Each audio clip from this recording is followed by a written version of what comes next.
Pant system সালোয়ারে সাইডে zipper দিয়ে pocket কি নিয়মে সেলাই করবেন A to Z শেয়ার করব আপনাদের সাথে। এর জন্য প্যান্ট সিস্টেম সালোয়ার যে নিয়মে কাটিং করেন ঠিক একই নিয়মে কাটিং করে নেবেন। কোমরের দিক থেকে 4.5 ইঞ্চি নিচে কেসি দিয়ে একটি দাগ দিয়ে নেবেন।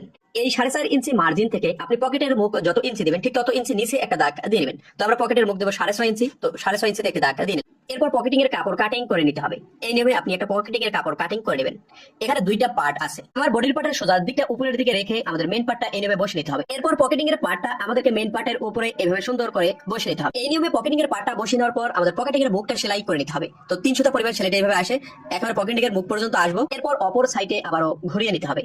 এই নিয়মে পকেটিং এর মুখটা সেলাই করে দেওয়ার পর কোনাতে কেসি দিয়ে এভাবে সুন্দর করে কেটে দিতে হবে। তো দুই সাইডে কেসি দিয়ে এভাবে সুন্দর করে কেটে দেওয়ার পর পকেটিং এর কাপড়টা আমাদেরকে বাইরের দিকে এভাবে বের করে দিতে হবে, দিয়ে আঙ্গুল দিয়ে ভালোভাবে ঘষে ঘষে বসে নিতে হবে। এবার পকেটিং এর কাপড়টা আমাদেরকে উল্টা দিকে উল্টে নিতে হবে এবং আঙ্গুল দিয়ে ঘষে ঘষে পকেটিং এর মুখটা সুন্দর করে বসিয়ে নিতে হবে। তো এই নিয়মে পকেটিং এর মুখটা বসিয়ে নেওয়ার পর আমাদের জিপার নিতে হবে। তো জিপারটা আমাদের জিপারের সোজা দিকটা উপরের দিকে রেখে জিপারটা এভাবে ঢেকে নিতে হবে, নিয়ে জিপারটা সেলাই করে আটক করে নিতে হবে। তো এই জিপারটা সেলাই করার সময় জিপারের মূল অংশটা ঢেকে সেলাই করতে হবে। তো জিপারটা টান রাখবেন, বডির কাপড়টা হালকা লুজ রাখবেন। এরপর অপর সাইডে জিপারটা আটক করে দিতে হবে। এই নিয়মে জিপারের চারপাশ সেলাই করে নেওয়ার পর জিপারের বাড়তি অংশটা আমাদের কাটিং করে নিতে হবে। এই নিয়মে প্রথম পকেটিং এর কাপড়টা আমাদের সেলাই করে নিতে হবে। এরপর দ্বিতীয় পকেটিং এর যে কাপড়টা থাকবে এই কাপড়টা উপরে এভাবে বসিয়ে নিতে হবে।